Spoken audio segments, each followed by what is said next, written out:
Guys, Derrek here with the Closet Doctor, and we got a little bit of downtime on installations, and so we're making some improvements. This is our garage trailer that we've got, and I've got other videos. I'll put the link to those on how we've got this set up, but we're pimping it out right now. We're improving it. We've had this about 10, 12 years.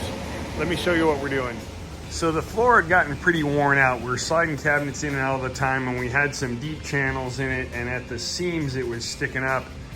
Trying to figure out how to redo it. I'm like, man, I don't want to take all that floor out. So you know what we did? Put 1/2-inch plywood on top of it.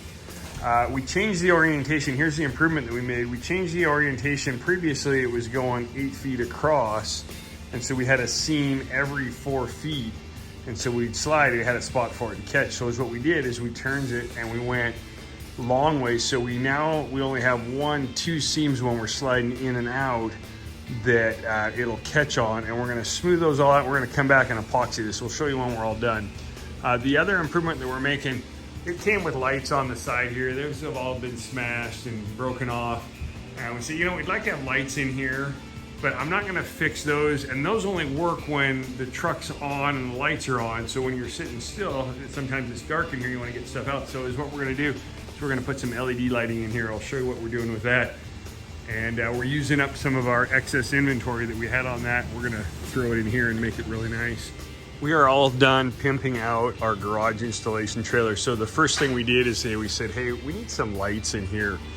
We had a big discussion on it, and here's what we ended up doing. We went into our scrap pile, put some LED lights on it, and we just put a battery right here. So I got this guy off of Amazon. It's a Power Wheels thing. I'll put a link in there. They make them for all kinds of different batteries, but so I can just connect my Ryobi battery up too, and we just connected it right up. We ran the lighting. We put 2 or 3 rows on there, and so now it's, when we need lights, we've got them. Not something we use every day, but the option is there. No switch in it. You just pull the battery out, leave the battery in, and you've got lights. The floor, we went through. We had some spare epoxy from when we did the showroom here, and so we did some fancy epoxy on the floor. The seams are all nice and tight. Everything will slide back and forth and look really good. Daniel and Jason did a great job putting the floor down. And then we moved the ladder.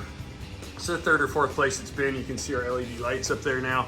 Got the ladder out of the way. Before it was hanging here, and it was tough to get the cardboard in and out, so we moved it up here. And then the other thing we did is on the floor here where our ramp is, this corner had worn a big hole because you rock it as you put it in place. We had a scrap piece of aluminum that we bolted down there, put that in. So we got the lights. Our cabinet lift is off on another job. These guys were up kind of high. We lowered them down so we can reach them better. And we added a few labels.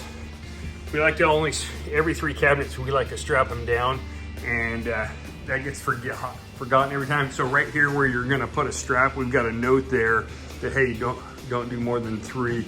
So it looks pretty good. A couple other little improvements we're gonna make, but Matt worked on the lighting with me, Phil did some stuff, Daniel, Jason, everybody did a really good job, and now we've got a sweet looking garage trailer.